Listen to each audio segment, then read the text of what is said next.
चलो, कैसे बेटा?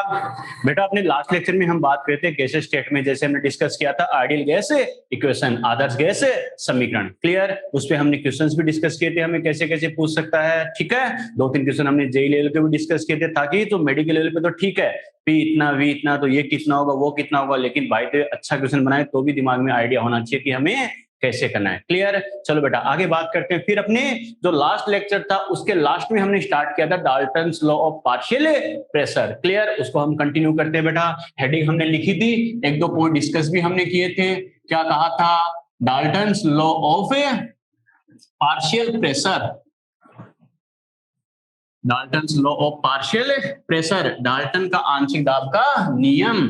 हेडिंग तो लास्ट लेक्चर में आपने लिखी थी, तो आपको दोबारा लिखने की जरूरत नहीं है। ओके, चलो बेटा इसको कंटिन्यू करते हैं। तो अपन ने क्या कहा था? Dalton's law of partial pressure, Dalton के आंशिक दाब का नियम। यानी जो डाल्टन साइंटिस्ट थे उन्होंने क्या किया, प्रेशर के रेस्पेक्ट में अपना एक लो दिया, नियम बताया बेटा। ओके, क्या था बच्चों? पहली बात तो देखो इसमें क्या आ रहा है, इसमें प्रेशर वर्ड ना आकर क्या आ रहा है, पार्शियल प्रेशर आ रहा है बच्चों। ठीक है, मैंने क्या कहा था, केमिकल इक्विलिब्रियम में भी हमने डिस्कस किया था बेटा, प्रेशर और पार्शियल प्रेशर दोनों में क्या होता है, डिफरेंस होता है बेटा। ओके, मैंने क्या कहा, दाब और आंशिक दाब इन दोनों में अंतर होता है। ठीक है, अंतर क्या होता है, अगर प्रेशर की बात कर रहा है, मैंने क्या कहा, प्रेशर की बात कर रहा है तो मतलब टोटल प्रेशर, कुल दाब की बात कर रहा है। क्लियर? लेकिन अगर पार्शियल प्रेशर बोले, आंशिक दाब बोले, इसका मतलब टोटल प्रेशर ना बोलकर क्या कर रहा है, कोई एक कंपोनेंट है जो मिक्सर में प्रेजेंट है। जैसे मान लो कोई बोतल है, उसमें हमने कई सारी गैसेस मिक्स की है, ए है, बी है, सी है, डी है। क्लियर? तो ए का पार्शियल प्रेशर, ए का आंशिक दाब, इसका मतलब टोटल प्रेशर की बात नहीं कर रहा हूं बेटा, केवल ए का प्रेशर। क्लियर?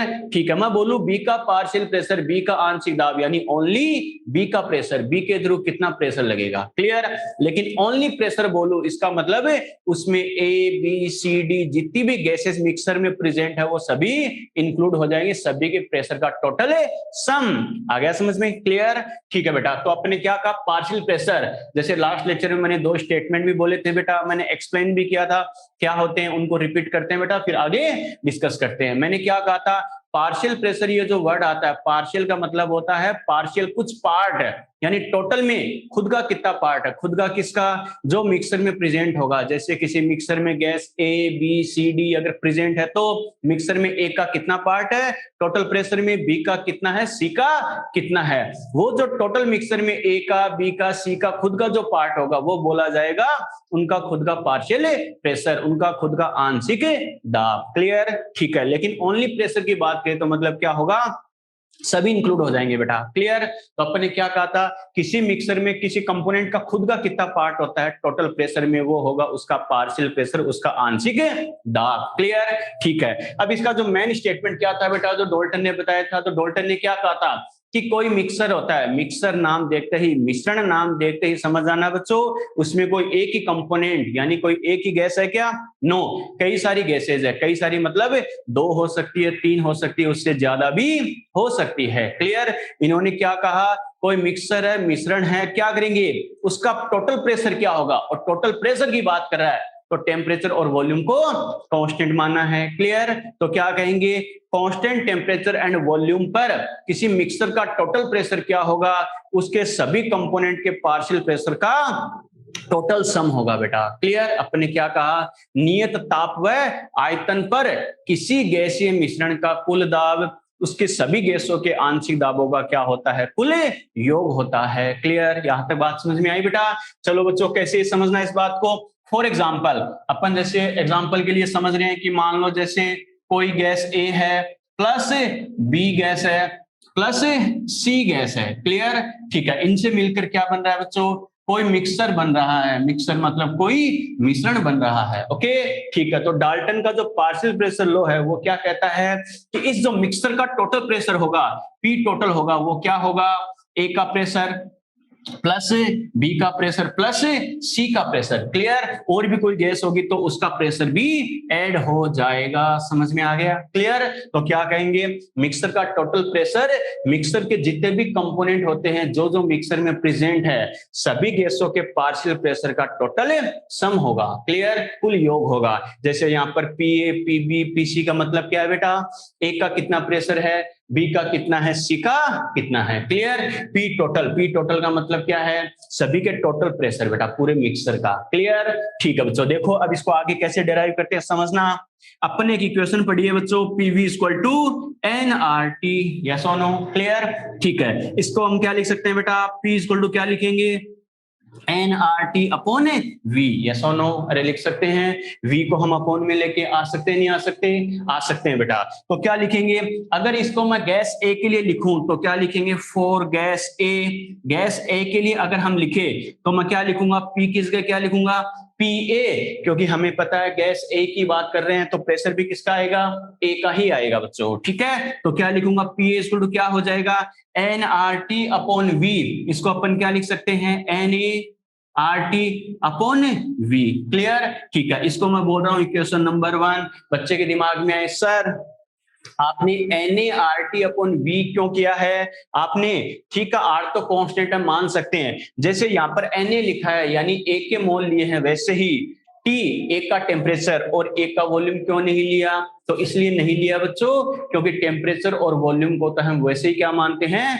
कांस्टेंट मानते हैं, नियत मानते हैं बेटा, आ गया समझ में। तो अगर बात टेम्परेचर वॉल्यूम क्या है, डेफिनेशन में हमने लिखा ही क्या है, eight constant temperature and volume total pressure of gases mixer is total sum of partial pressure of all gases, clear.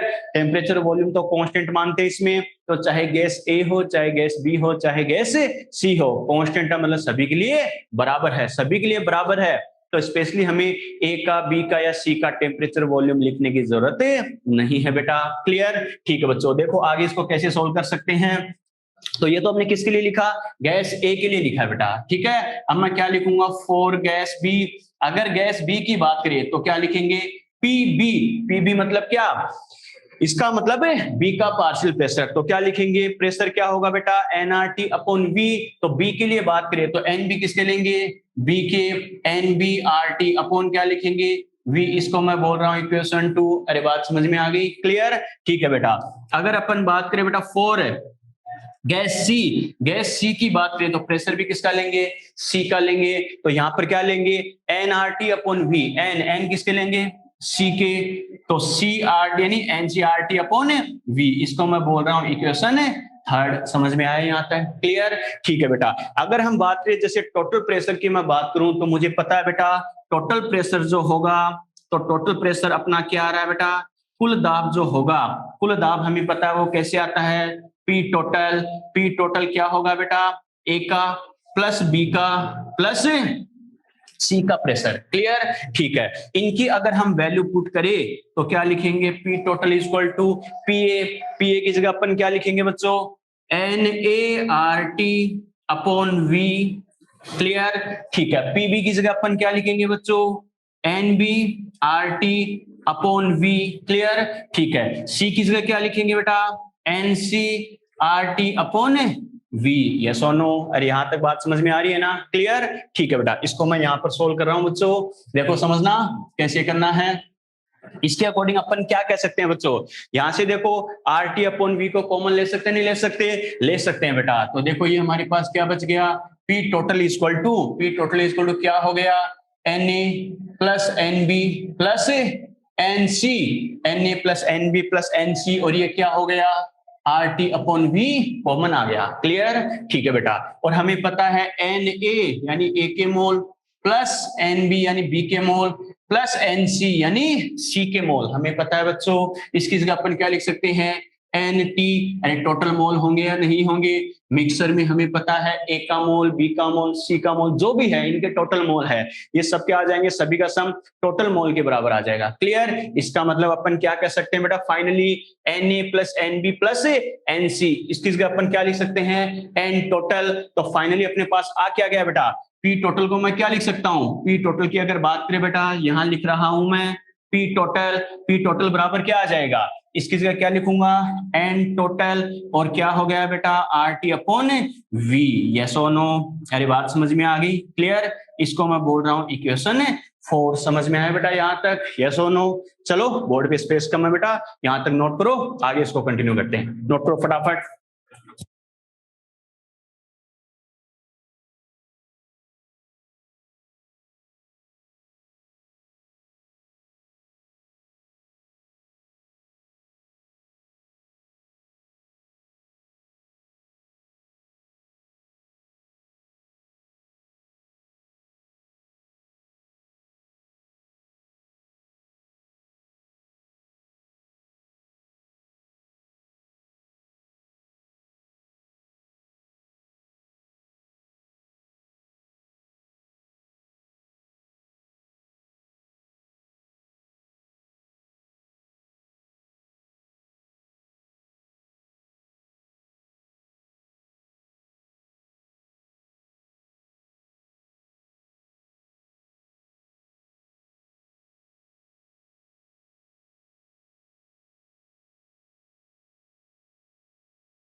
चलो बेटा, बात समझ में आई यहाँ तक, अरे नोट कर लिया ना, ओके।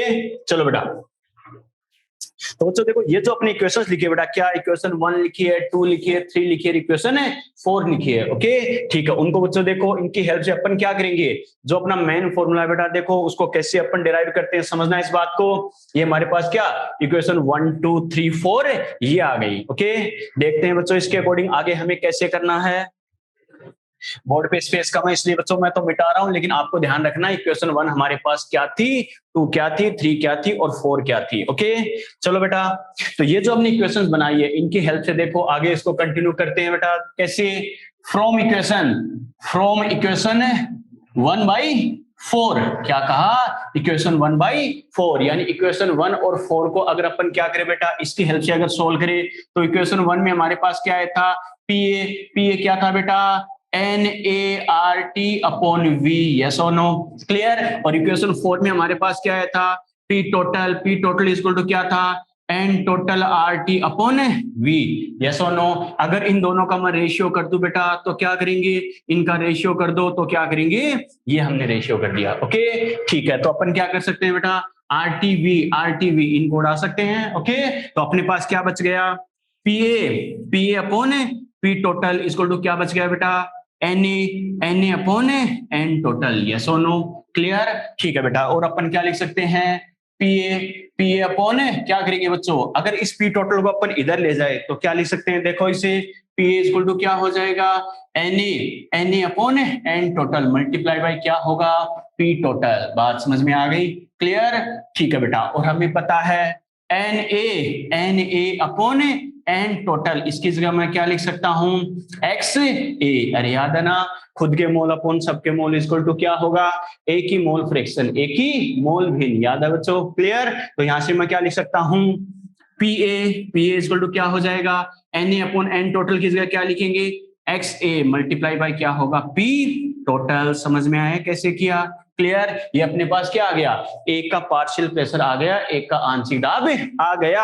आपको याद है तो बेटा केमिकल इक्विलिब्रियम में हमने कई जगह ये यूज किया है, ध्यान है ना, कैसे, ए का पार्शियल प्रेशर इक्वल टू ए की मोल भी mole fraction multiply by P total. अरे जो केपी का हमने फॉर्मूला लिखा था इक्विलिब्रियम कांस्टेंट का, केपी दाब के पदों में प्रेशर के टर्म में, याद है ना, उसमें बार बार हमने ये यूज किया था, क्लियर। और जैसे हमारे पास बच्चों क्या, इक्वेशन 1/4 करने से हमारे पास क्या आया, यानी इक्वेशन 1 किसके लिए थी, ए के लिए थी बेटा, क्लियर। और इक्वेशन 4 तो क्या है, सभी के लिए कॉमन है, पी टोटल है वो तो, क्लियर। तो अपन ने क्या कहा, इक्वेशन 1 को 4 से कंपेयर किया तो ए का पार्शियल प्रेशर आ गया।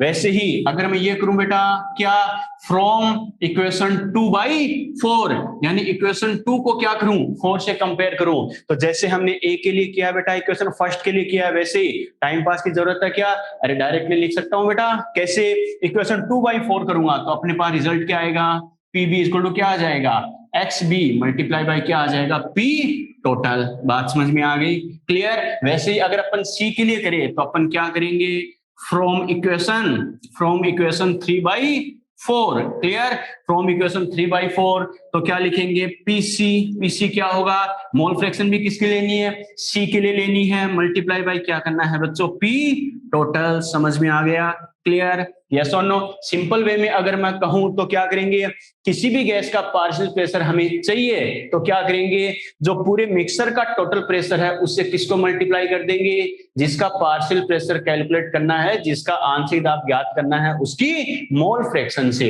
यहां जैसे ए का पार्शियल प्रेशर चाहिए तो टोटल प्रेशर को क्या करेंगे, ए की मोल फ्रैक्शन से मल्टीप्लाई कर देंगे। अगर बी का पार्शियल प्रेशर चाहिए तो टोटल प्रेशर को बी की मोल फ्रैक्शन, बी की मोल भिन्न से मल्टीप्लाई कर देंगे। अगर सी का पार्शियल प्रेशर चाहिए तो टोटल प्रेशर को बेटा सी की मोल फ्रैक्शन से मल्टीप्लाई करेंगे। तो हमारे पास क्या आ जाएगा, पर्टिकुलर गैस ए, गैस बी, गैस सी या और भी कोई गैस है, उसका पार्शियल प्रेशर, उसका आंशिक दाब आ जाएगा। समझ में आ गया, क्लियर। नोट करो बेटा, नोट करो।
कर लिया नोट?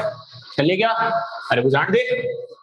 चलो बेटा, ये तो हमने बात की बच्चों, देखो डाल्टन जो पार्शियल प्रेशर लॉ है वो क्या बताता है, ओके, और इस पे जैसे इक्वेशंस कैसे बना सकते हैं, कैसे हमें करना है, क्लियर। चलो बेटा, एक बात और खास कर ध्यान रखना बेटा, क्या इसमें क्या करेगा, सीधा टिक लगाने वाला क्वेश्चन पूछता है। टिक लगाने वाला कैसे, बाकी कुछ नहीं पूछेगा, या तो थ्योरेटिकल पूछ लेगा या फिर कोई 2-3 गैसेस के एग्जांपल देके पूछ लेगा। क्या, किसके लिए डाल्टन का पार्शियल प्रेशर लॉ एप्लीकेबल होगा, किसके लिए नहीं होगा, क्लियर। तो ये ध्यान रखना बेटा, मेन स्टेटमेंट तो क्या है, डाल्टन पार्शियल प्रेशर लॉ क्या होता है, only and only non reactive gases के लिए एप्लीकेबल होता है। मैंने क्या कहा बेटा, डाल्टन पार्शियल प्रेशर लॉ किसके लिए एप्लीकेबल होता है, नॉन रिएक्टिव गैसेस के लिए, यानी जो आपस में रिएक्शन है ना करे, अक्रियाशील गैसों के लिए, यानी आपस में रिएक्शन है नहीं करनी चाहिए। ओके, बच्चे के दिमाग में सर ऐसा क्यों, क्योंकि हमें पता है बेटा हर चीज का कौन को रीजन तो होता है, बिल्कुल बेटा इसका भी रीजन है। देखो समझना इस बात को, बच्चा कहेगा सर आपने ऐसा क्यों बोला कि Dalton partial pressure law only non reactive gases के लिए एप्लीकेबल होगा। तो समझना, सपोज करो बेटा, ये जैसे मान लो कोई मिक्सर है, क्लियर, अब ये मिक्सर है बच्चों, इसमें मान लो 2 गैस प्रेजेंट है, सपोज करो बेटा ए और बी। मैंने क्या कहा, ये कोई मिक्सर था, इसमें मैंने 2 गैस मानी है, ए और B, clear. Dalton partial pressure law क्या बताता है कि टोटल मिक्सर में किसी गैस का खुद का कितना पार्ट है प्रेशर में, टोटल प्रेशर में, जैसे मिक्सर है इसके टोटल प्रेशर में ए का प्रेशर में कितना पार्ट होगा, बी का कितना पार्ट होगा, क्लियर। लेकिन बाय द वे अगर ये दोनों गैस से रिएक्शन कर ले, मैंने क्या कहा, अगर ये दोनों गैस से रिएक्शन कर ले, तो सपोज करो बेटा ये रिएक्शन करके मान लो गैस सी बना दे, तो हमें पता है अब हमारे पास जो प्रेशर आएगा वो किसका आएगा, सी का आएगा, क्लियर। जबकि डाल्टन पार्शियल प्रेशर लॉ में हम कैलकुलेट क्या करते हैं कि टोटल मिक्सर में ए का कितना पार्ट होगा, बी का कितना पार्ट होगा, और ये हमें पता है ए का पार्ट, बी का पार्ट, ये कैलकुलेट करना कब पॉसिबल है, जब ए और बी के बीच में रिएक्शन ना हो, ए और बी आपस में रिएक्शन नहीं करे, आपस में अभिक्रिया नहीं करे, क्योंकि जब तक ए और बी में आपस में अभिक्रिया नहीं होगी तभी तक तो क्या होगा, ए की फॉर्म में, बी की फॉर्म में रहेगा। अगर दोनों में रिएक्शन हो गई, दोनों में अभिक्रिया हो गई, तो ए और बी आपस में रिएक्शन करके को तीसरी गैस बना देंगे, तो हमारे पास जो प्रेशर आएगा, वो जो प्रोडक्ट बनेगा, तीसरी गैस बनेगी, जैसे यहां हमने सी बोला है वो सी का आएगा, ना कि ए और बी का। लेकिन डाल्टन लॉ में अपन क्या कहते हैं बेटा, यहां पर प्रेशर क्या, जो जो मिक्सर में प्रेजेंट है, ए था बी था, ओनली उसको कंसीडर करते हैं। तो ये कब पॉसिबल है, जो गैसें आपस में नॉन रिएक्टिव हो। बेटा समझ में आ गया, यस और नो, क्लियर। स्टेटमेंट लिखो बेटा, एक लिखो, लिखो Dalton partial pressure law, Dalton partial pressure law, Dalton's partial pressure law, Dalton's partial pressure law is applicable. Dalton's partial pressure law is applicable only for non-reactive gases. Dalton's partial pressure law is applicable only for non-reactive gases because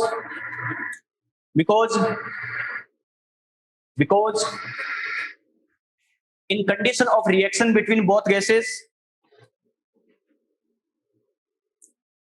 या फिर in condition of reaction between gases, directly लिख लो, बहुत की जरूरत नहीं है, एक से ज्यादा भी हो सकती है, 2 से ज्यादा भी हो सकती है।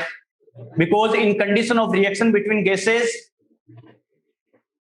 because in condition of reaction between gases, the partial pressure of a gas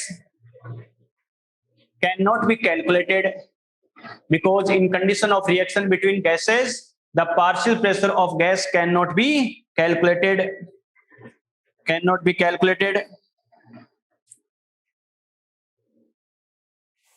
cannot be calculated। Repeat कर रहा हूं बेटा, सुन लेना, Dalton's partial pressure law is applicable only for non reactive gases because in condition of reaction between gases the partial pressure of a gas can not be calculated, clear. Hindi में लिखो बेटा, Dalton का आंशिक दाब का नियम, डाल्टन का आंशिक दाब का नियम, डाल्टन का आंशिक दाब का नियम, डाल्टन का आंशिक दाब का नियम केवल अक्रियाशील गैसों के लिए लागू होता है,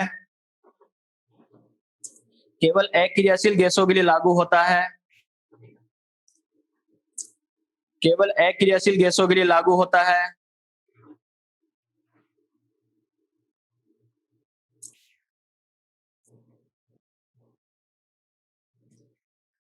केवल अक्रियाशील गैसों के लिए लागू होता है क्योंकि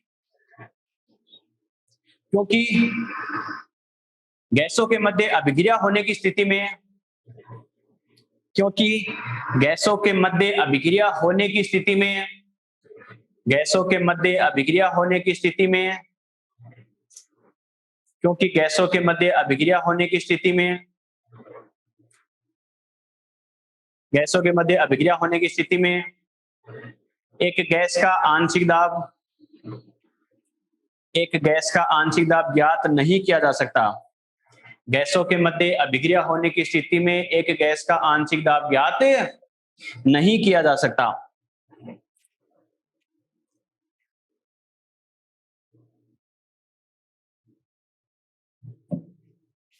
ठीक है, रिपीट कर रहा हूं बेटा, सुन लेना। डाल्टन आंशिक दाब नियम केवल अक्रियाशील गैसों के लिए लागू होता है क्योंकि गैसों के मध्य अभिक्रिया होने की स्थिति में एक गैस का आंशिक दाब ज्ञात नहीं किया जा सकता। मैं रीजन जरूर लिखाता हूं बेटा, ऐसा क्यों होता है, सीधा रटने की जरूरत नहीं है, रीजन ध्यान है, कारण ध्यान है तो इजीली याद रख सकते हो बेटा। क्लियर। फॉर एग्जाम्पल जैसे 2-3 मेजर गैसें अगर लिखें तो क्या लिखेंगे, for example N2 and O2। Clear. या फिर अपन क्या लिख सकते हैं, जैसे N2 and Cl2, या फिर क्या लिख सकते हैं जैसे N2 and CO, या फिर क्या लिख सकते हैं N2 and CO2 etc। ये 3-4 ऐसे मेजर एग्जांपल है बेटा जिनके लिए नॉर्मल कंडीशन में बच्चा कहेगा सर गैस है तो इनके मध्य तो रिएक्शन कई बार होती है, वो तो क्या इनको कुछ कंडीशंस प्रोवाइड करवाई जाती है रिएक्शन करने के लिए, तब रिएक्शन होती है, बाकी नॉर्मल कंडीशन में इनके बीच में रिएक्शन पॉसिबल नहीं है बेटा। ओके, बात समझ में आ गई, यस और नो? तो ये 2-3 एग्जांपल जरूर लिख लेना बेटा। चलिए चलो, तो ये हमने बात की डाल्टन पार्शियल प्रेशर लॉ क्या होता है, कैसे करना है बेटा। क्लियर। चलो अब बात करते हैं बेटा इस पे क्वेश्चन हमें कैसे पूछ सकता है। क्वेश्चन लिखो H2 and N2, H2 and N2, question लिखो H2 and N2 are present in a mixer, H2 and N2 are present in a mixer, H2 and N2 are present in a mixer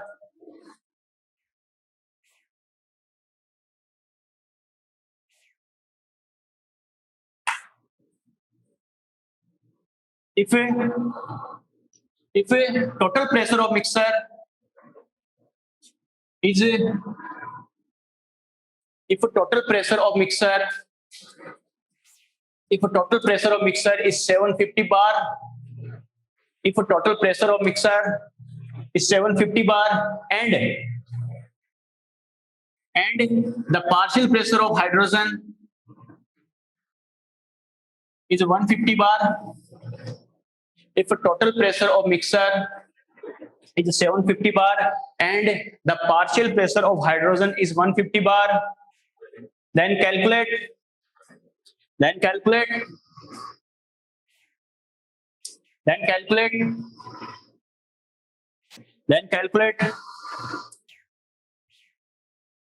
the ratio of number of molecules, then calculate the ratio of number of molecules, then calculate the ratio of number of molecules for both gases, then calculate the ratio of number of molecules for both gases। Hindi में लिखो बेटा, एक मिश्रण में H2 तथा N2 gas उपस्थित है, एक मिश्रण में H2 तथा N2 गैसें उपस्थित है, लिख लिए। आगे लिखो, यदि मिश्रण का कुल दाब 750 बार हो, यदि मिश्रण का कुल दाब 750 बार हो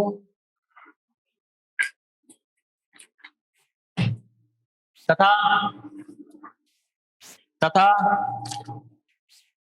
हाइड्रोजन का आंशिक दाब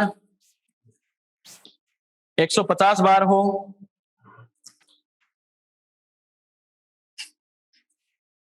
हाइड्रोजन का आंशिक दाब 150 बार हो, तो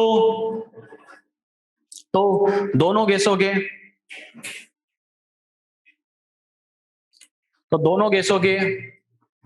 अणुओं की संख्या का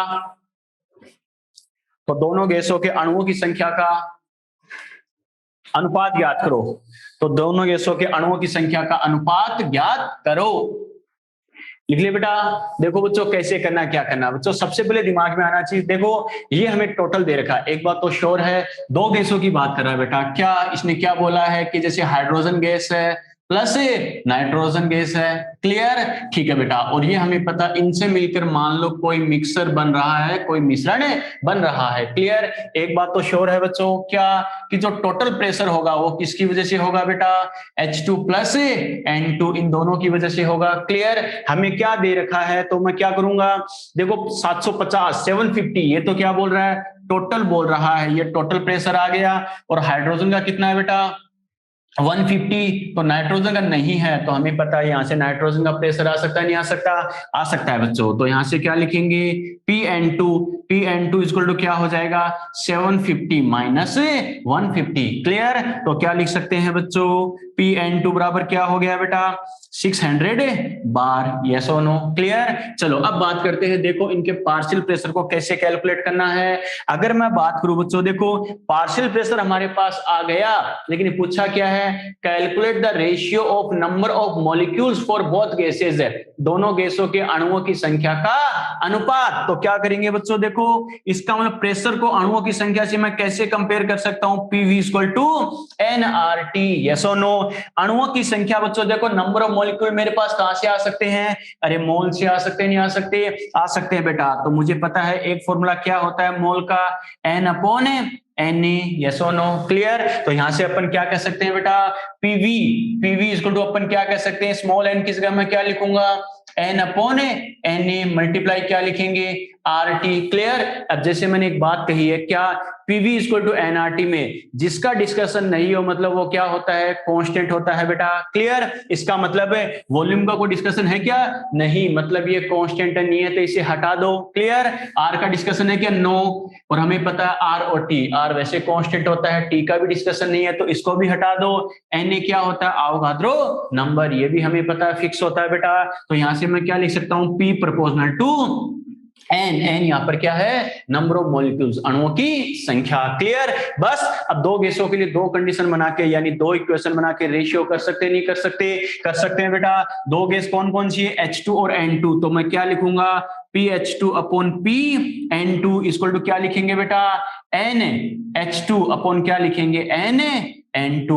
बात समझ में आ गई। क्लियर, तो यहां से अपन क्या कह सकते हैं बच्चों, PH2 अपॉन PN2, हमें पता है देखो H2 का प्रेशर तो कितना दे रखा था बेटा 150 बार। ठीक है, N2 का अपने पास कितना आ रहा है बेटा 600। क्लियर, ये किसके इक्वल आ गया, NH2 अपॉन N2। बात समझ में आ गई। क्लियर, इसे अगर हम करें बेटा तो ये कितना होगा 4 टाइम होगा।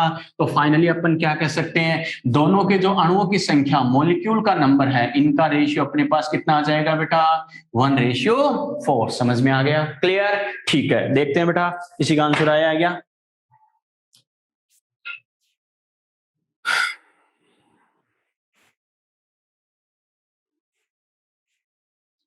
क्वेश्चन रिपीट करना, क्वेश्चन रिपीट में क्या बोला है, देखो बच्चों H2 और N2 की बात करा तो क्या कहेंगे, H2 and N2 are present in a mixture, H2 and N2 are present in a mixer. If total pressure of mixture is 750 bar and partial pressure of hydrogen is 150 bar, then calculate the ratio of number of molecules for both gases. ठीक है, पूजा 1:5, रितु ठीक है बेटा, आर्यन ठीक है, निकिता ठीक है, निकिता सैनी ठीक, आचार्य ठीक है, मनीषा ठीक, अमन ठीक है, वेरी गुड वेरी गुड। क्या इसमें कोई ज्यादा टिपिकल क्वेश्चन नहीं बनेगा, इजी सा बनेगा, बिल्कुल लॉलीपॉप क्वेश्चन।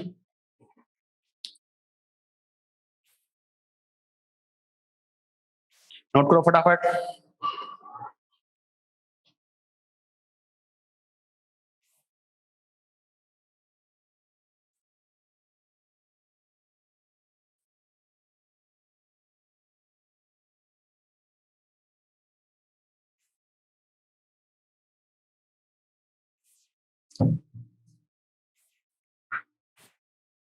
चलिए चलो आगे बात करते हैं बेटा,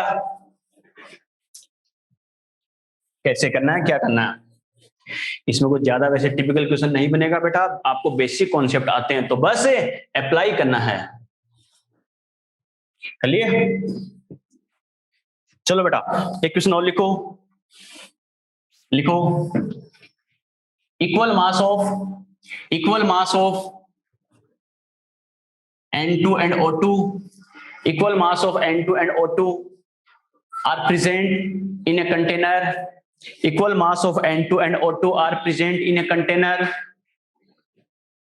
Equal mass of N2 and O2 are present in a container at constant temperature.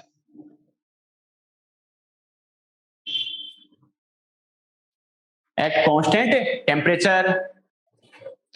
At constant temperature. Then calculate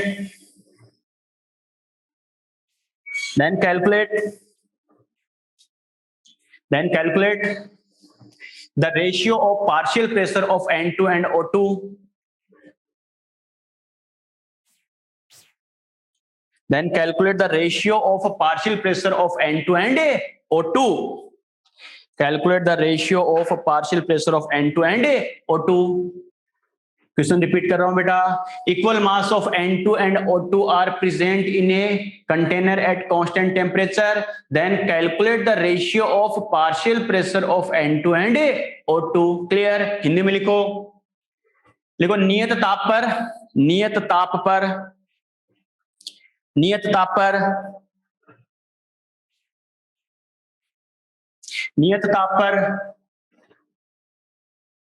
एक पात्र में N2 तथा O2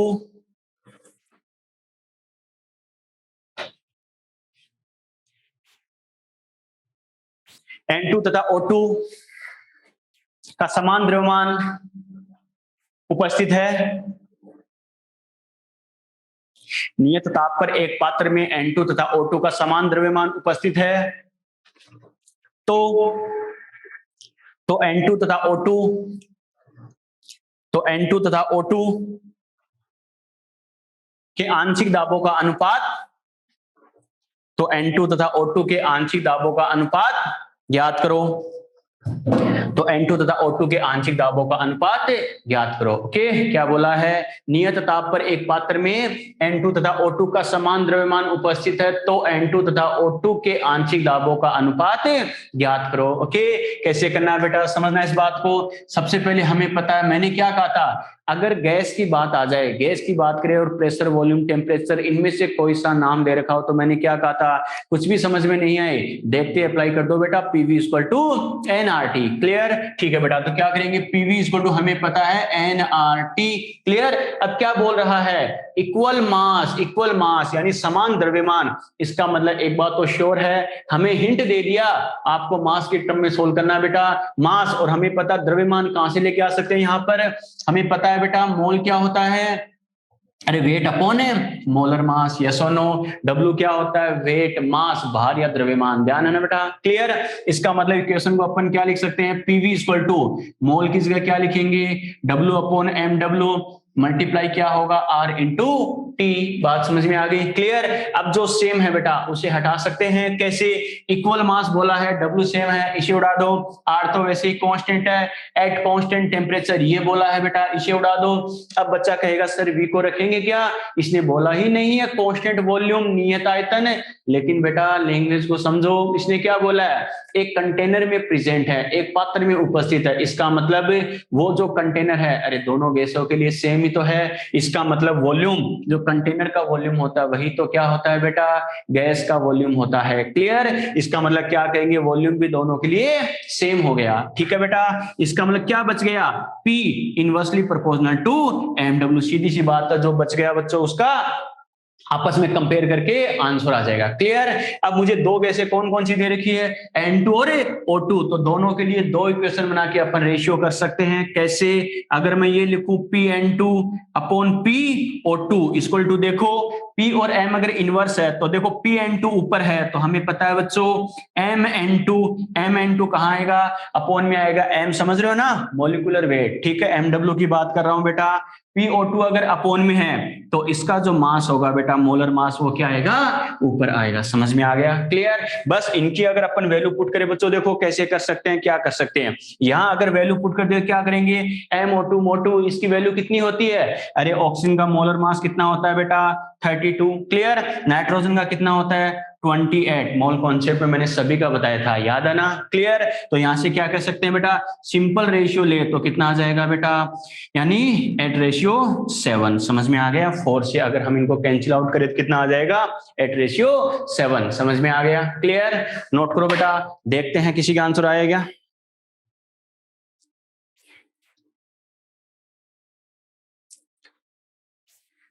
ठीक है, अमन, मनीषा, ठीक है, रितु, निकिता, पूजा, आर्यन, निकिता आचार्य, ठीक है बेटा,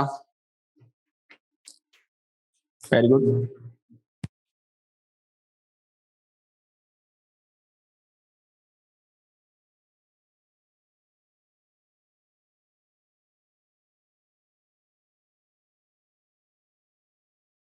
चलिए, अब बच्चों जैसे अपन ने क्या कहा, बच्चे को अगर बेसिक कॉन्सेप्ट ध्यान है तो बच्चों उसके लिए कोई खास बड़ी बात नहीं है, क्वेश्चन बहुत ही इजी सा बनता है, बात समझ में आ गई क्या।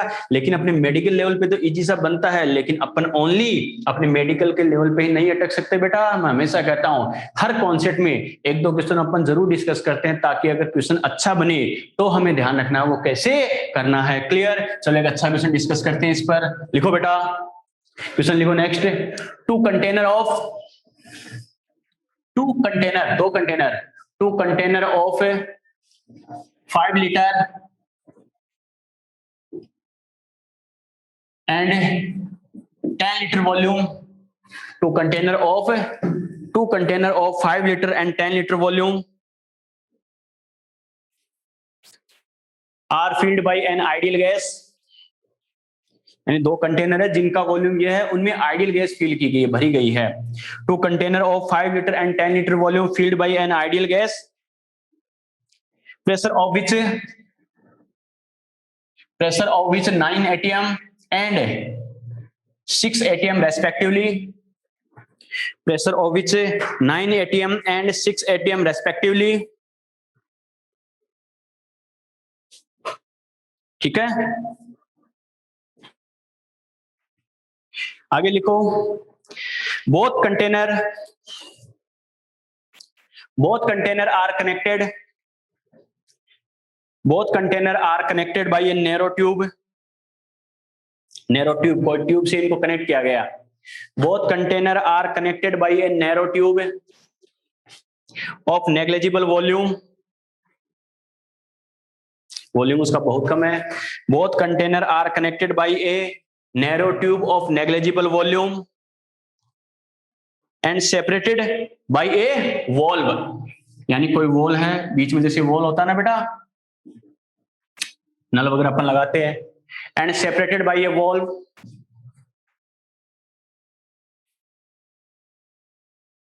ठीक है।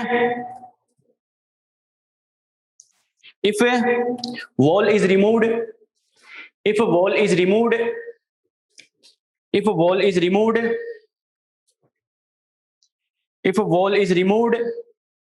then calculate the total pressure, if a wall is removed then calculate the total pressure at constant temperature, if a wall is removed then calculate the total pressure at constant temperature, ठीक है।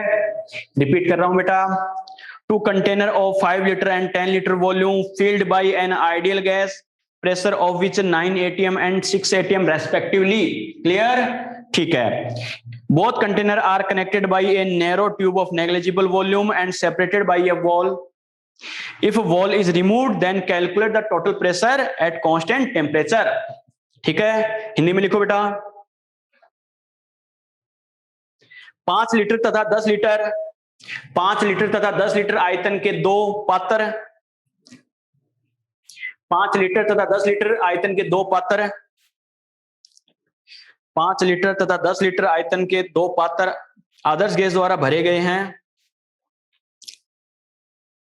आदर्श gas द्वारा भरे गए हैं, आदर्श gas द्वारा भरे गए हैं, आदर्श गैस द्वारा भरे गए हैं, जिनका दाब क्रमशः, जिनका दाब क्रमशः, जिनका दाब क्रमशः 9 एटीएम व 6 एटीएम है,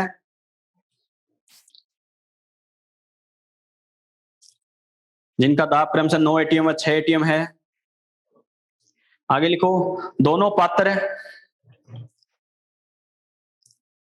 दोनों पात्र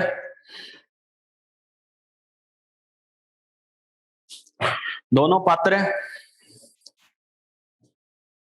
नगण्य आयतन वाली एक नली से जुड़े हुए हैं या जोड़े गए हैं। दोनों पात्र नगण्य आयतन वाली एक नली से जोड़े गए हैं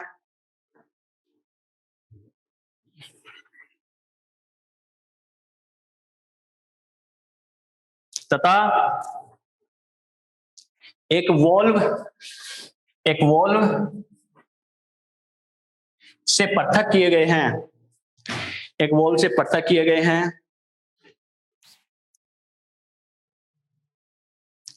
आगे लिखो, यदि वॉल्व को हटा दिया जाए,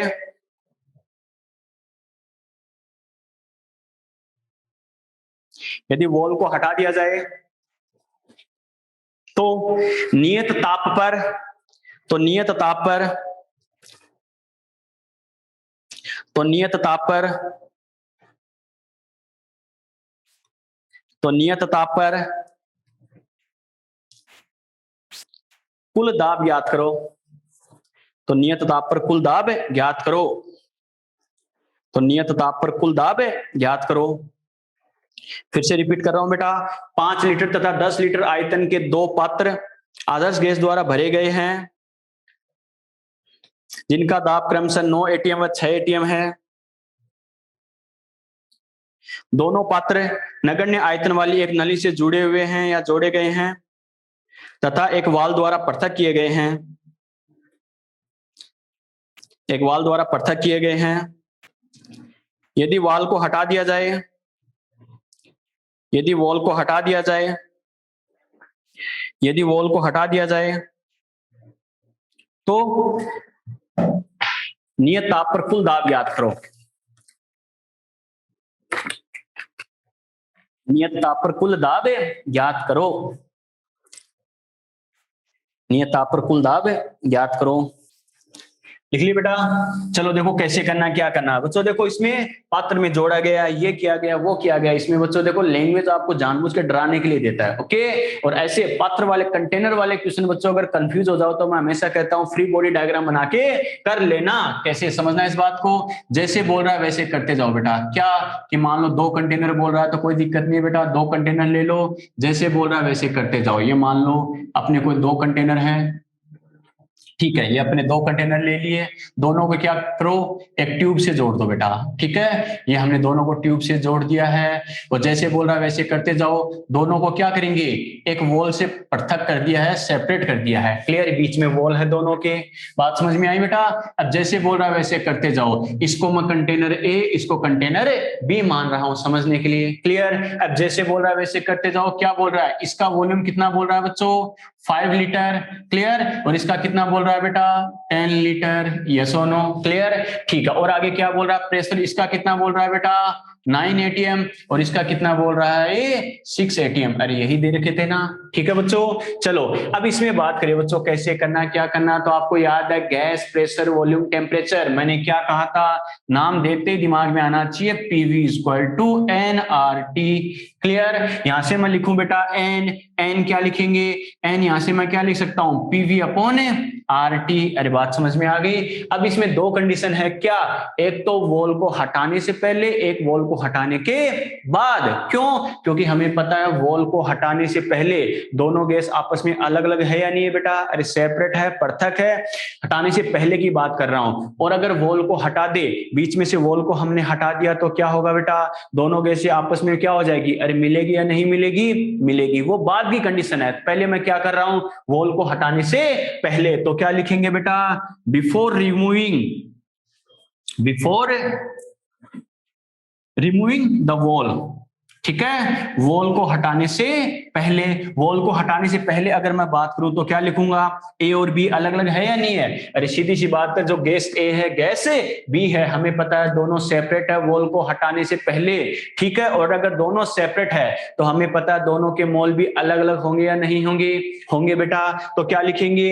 ए के मोल की बात करूं, जिसके हमें मोल चाहिए तो क्या करेंगे? उसका प्रेशर, उसका वॉल्यूम आर और टी। क्लियर? ठीक है बेटा, तो क्या लिखूंगा मैं? ए यानी क्या लिख सकते हैं? ए का प्रेशर और ए का ही वॉल्यूम अपॉन क्या लिखेंगे? R into T. आप कहोगे सर ये क्यों किया? ये इसलिए किया बेटा, ए का प्रेशर, वी का और ए का वॉल्यूम ये दूसरे से अलग है या नहीं है? है। और हमें पता है आर और टी ये तो दोनों के लिए कॉमन है। क्लियर? तो यहां से अगर अपन बात करें तो क्या लिखेंगे? ए का प्रेशर बेटा मेरे पास कितना आ रहा है? 9 दे रखा है। और वॉल्यूम कितना है बेटा? ये कितना बोल रहा है? 5। क्लियर? आर और टी, यानी इसे मैं क्या लिखूंगा? 45 अपॉन आर टी। यहां तक बात ठीक है। अगर बात करूं मैं बी के मोल की तो क्या करेंगे बेटा? बी का ही प्रेशर और बी का ही वॉल्यूम अपॉन क्या करूंगा? R into T. यस और नो? बी का प्रेशर कितना है बेटा? 6 और बी का वॉल्यूम कितना है? 10 अपॉन क्या करूंगा? R into T. तो क्या हो जाएगा रे? 60 अपॉन आर टी। अरे बात समझ में आई यहां तक? क्लियर? ठीक है बेटा, अगर मैं टोटल मोल की बात करूं दोनों गैसों की तो क्या करूंगा? एन टोटल मुझे पता है क्या हो जाएगा? गैस ए प्लस गैस बी। क्लियर? तो क्या करूंगा? एन टोटल गैस ए के मोल मेरे पास कितने आ गए बच्चों? 45 है। 45 अपॉन आर टी प्लस ये कितना है? 60 अपॉन आर टी। बात समझ में आ गई क्या? आर टी अगर एलसीएम ले तो अपन क्या लिखेंगे? एन टोटल बराबर क्या हो गया? 45 प्लस 60 अपॉन क्या हो गया बच्चों? Are T. क्लियर? तो यहां से मेरे पास एन टोटल बराबर कितना आ गया? 105 अपॉन आर टी। अरे बात समझ में आ गई? क्लियर? ये मेरे पास एन टोटल आ गया बेटा। ये किस कंडीशन में है? बिफोर रिमूविंग ऑफ वॉल हटाने से पहले। ओके, चलो बेटा आगे अब मैं क्या बोल रहा हूं? After removing of wall. क्या कहा? आफ्टर रिमूविंग ऑफ वॉल, यानी वॉल को हटाने के बाद। वॉल को हटाने के बाद एक बात तो श्योर है बेटा, अगर वॉल को अगर अपन हटा दे तो हमें पता है बच्चों, यहां पर जैसे बाय द वे वॉल्यूम की मैं बात करूं तो ये अपनी इक्वेशन है PV equal to N R T. Clear? मुझे पूछा क्या है? प्रेशर क्या होगा? प्रेशर की बात करें तो हमें पता है प्रेशर क्या हो जाएगा? N R T upon V को इधर लेके आ सकता हूं। तो क्या करेंगे? टोटल प्रेशर पूछा है तो मैं क्या लिखूंगा? पी टोटल अगर मैं लूं तो मोल भी कौन सा लूंगा? टोटल वाला। और क्या लिखूंगा? R into T upon V भी कौन सा लेना है? टोटल लेना है। आप कहोगे सर ऐसा क्यों? ऐसा इसलिए बेटा, टोटल मोल, क्योंकि वॉल को हटा देंगे। वॉल को हटा देंगे तो हमें पता है बच्चों दोनों गैसों के मोल आपस में मिलेंगे या नहीं मिलेंगे? मिलेंगे। तो मुझे वो टोटल मोल चाहिए, क्योंकि वॉल को हटाने के बाद अब ओनली गैस ए या गैस बी को कंसीडर नहीं करेंगे, दोनों को कॉमन। क्लियर? तो टोटल मोल लिए मैंने। आर तो एक कांस्टेंट है, और टी हमें पता है बच्चों टेम्परेचर भी कांस्टेंट है, चल के बोला है एट कांस्टेंट टेम्परेचर। क्लियर? ठीक है। वी टोटल मैंने क्यों लिया है? वी ए या वी बी की जरूरत नहीं है। जब वॉल को हटा दिया तो क्या होगा बेटा? ए का वॉल्यूम बी का वॉल्यूम कंसीडर होगा क्या? नहीं, दोनों का कॉमन, दोनों को मिला के। क्लियर? ठीक है बेटा, तो क्या करेंगे अब यहां से अगर अपन बात करें बच्चों तो देखो कैसे कर सकते हैं रे। इसके अकॉर्डिंग बात करें तो देखो एन टोटल तो हमारे पास आ ही गया। अगर मैं बात करूं वी टोटल अब क्या होगा? ए का वॉल्यूम प्लस बी का वॉल्यूम, यानी क्या लिखेंगे? वी टोटल ए का वॉल्यूम मेरे पास कितना है बच्चों? 5, बी का कितना है? 10, यानी कितना आ गया बेटा? 15 लीटर। समझ में आ गया? क्लियर? तो यहां से अपन क्या कह सकते हैं? वैल्यू पुट करें तो पी टोटल देखो बेटा, एन टोटल हमारे पास कितना आ गया? एन टोटल कितना था? 105 अपॉन आर टी मल्टीप्लाई, इसके मल्टीप्लाई में क्या है बेटा? R into T upon, upon में क्या करेंगे, V टोटल कितना है बेटा 15, समझ में आ गया। RT से मैं RT को उड़ा दूं तो मेरे पास क्या बच गया बेटा, P total is equal to कितना 105 अपॉन 15। तो फाइनली हम क्या कर सकते हैं, P total is equal to कितना हो जाएगा बेटा 7 ATM। ये अपना आंसर आ गया, समझ में आ गया, क्लियर, यस और नो। चलो बेटा ये तो था इसका कॉन्सेप्ट के अकॉर्डिंग करने का तरीका, क्लियर। इसकी शॉर्ट ट्रिक और बताऊंगा सिर्फ 2 स्टेप में कैसे करना है। ये तो खाली कॉन्सेप्ट के अकॉर्डिंग करने का तरीका है, एक्चुअल कॉन्सेप्ट क्या होता है नोट करो फटाफट, फिर इसकी शॉर्ट ट्रिक डिस्कस करते हैं।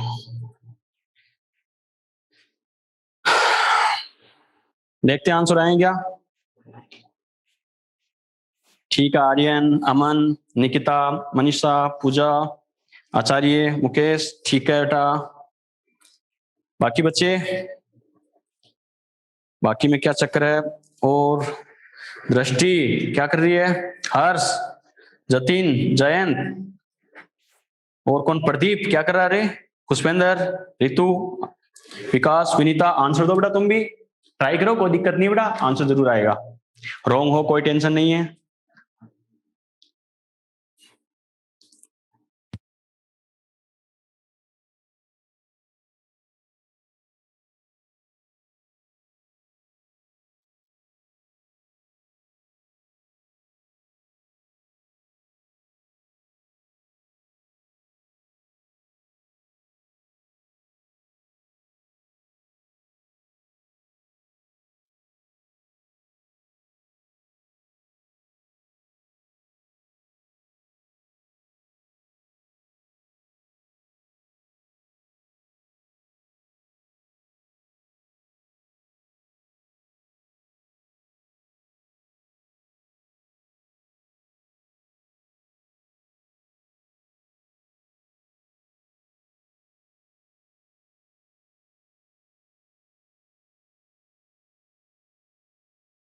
कर लिया बेटा नोट, अरे कर लिए क्या, बुझाड़ दे। चलो बेटा बच्चों देखो, ये तो क्या था, जैसे कॉन्सेप्ट कोडिंग करने का तरीका था, लेकिन मैंने आपको एक बच्चों कॉन्सेप्ट पीछे बताया था आइडियल गैस इक्वेशन में, उसकी हेल्प से आप क्या कर सकते हो, इसे 2 स्टेप में भी सोल्व कर सकते हो। ओके, कैसे करना है बेटा समझना बच्चों। थोड़ी सी क्वेश्चन को अगर लैंग्वेज को अगर अपन थोड़ा सा समझे तो देखो क्या बोल रहा है, कंटेनर ए था, कंटेनर बी है, क्लियर।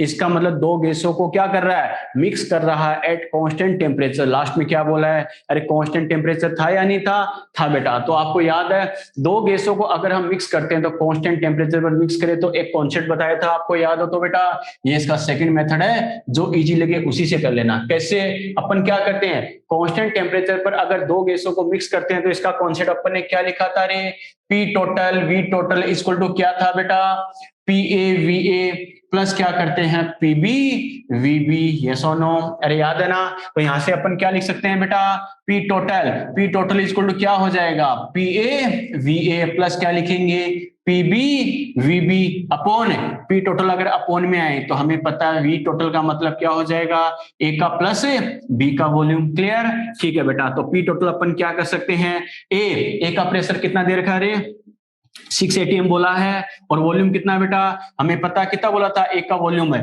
जैसे 5 लीटर बोला है ना, तो क्या लिखेंगे 9 था, इसका मतलब प्रेशर इसका 9 था ना शायद। ठीक है बेटा, तो इसका वॉल्यूम कितना बोला था 5, क्लियर। बी का प्रेशर कितना बोला बेटा 6, और इसका वॉल्यूम कितना था 10, और ये कितना बेटा 5 लीटर प्लस ये कितना है 10 लीटर बेटा, यही था ना, क्लियर। तो यहां से अपन क्या कर सकते हैं, ये देखो बेटा 9 को 5 से करें कितना 45, ये कितना हो गया 60, और ये कितना हो गया बेटा 15, तो ये कितना हो गया 105 अपॉन 15, क्लियर, यानी कितना आ गया 7 ATM, काम खत्म। यही मैंने इतने स्टेप खाली समझाने के लिए किए हैं, बाकी ये आपने लिखा और दूसरे स्टेप में आपका आंसर आ जाता है, समझ में आ गया, इजी है या नहीं है बेटा। तो आप इस मेथड से भी कर सकते हो, क्लियर, नोट करो फटाफट।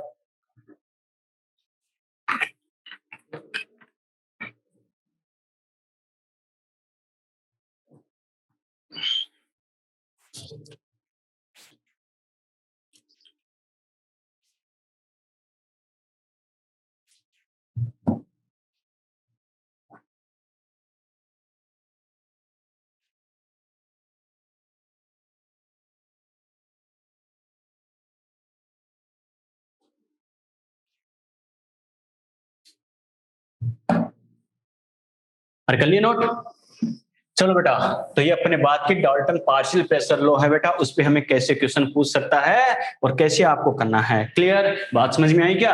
लास्ट का जो क्वेश्चन हमें लिखाया बेटा, इसमें क्या लैंग्वेज जरूर ऐसी लग रही है कि कंफ्यूज कर देगा, बड़ा क्वेश्चन है क्या करना, लेकिन बेसिकली अगर हम सोचे कि हाँ ऐसा कॉन्सेप्ट हमें बताया था तो कुछ ज्यादा टिपिकल काम नहीं है बच्चों। क्लियर, यहां तक बात समझ में आई क्या? यस और नो? चलो आगे बढ़ते हैं जिंदगी में। नेक्स्ट हेडिंग लिखो बेटा, लिखो Graham's diffusion law.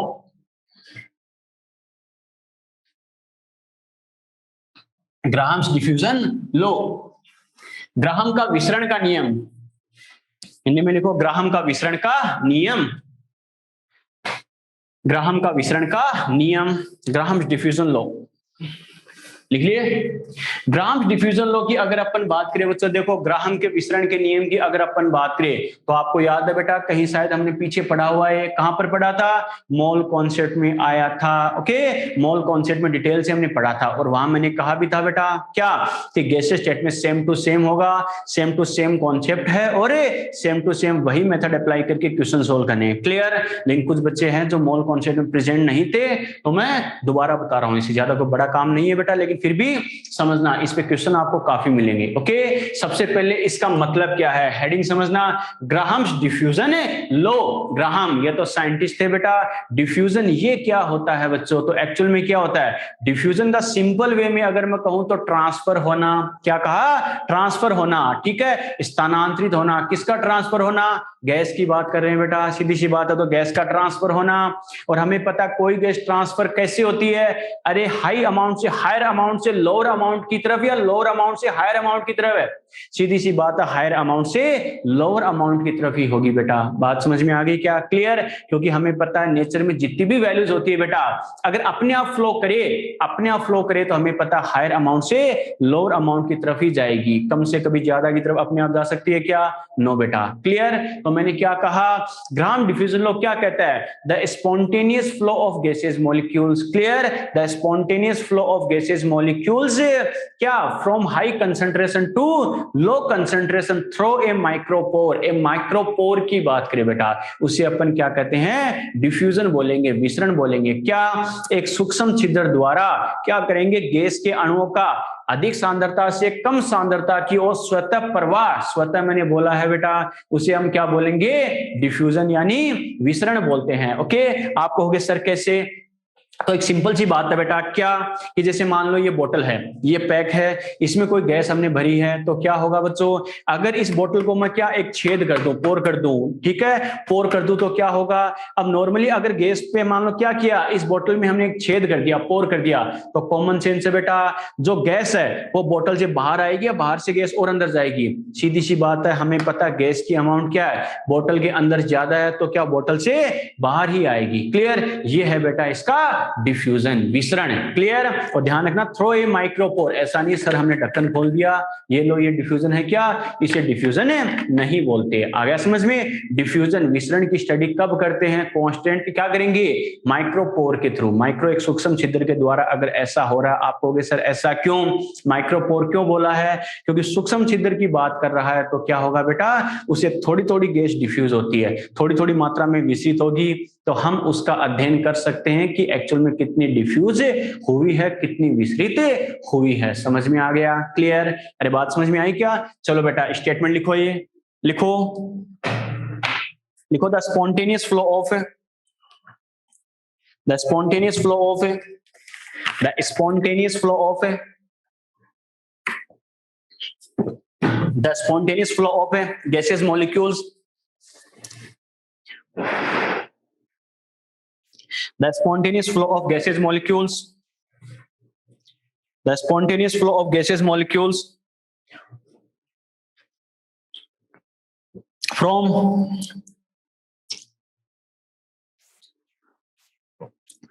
its high concentration to low concentration, the spontaneous flow of gaseous molecules from its high concentration to low concentration through a micropore, through a micropore, through a micropore called as a diffusion. Through a micropore called as a diffusion.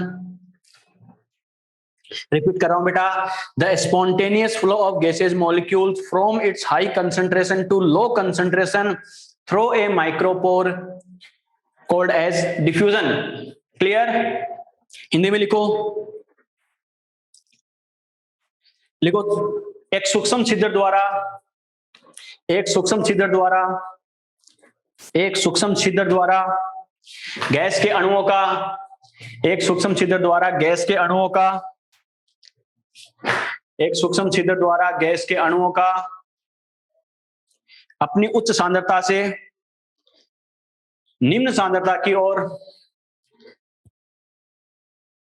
अपनी उच्च सांद्रता से निम्न सांद्रता की ओर स्वतः प्रवाह,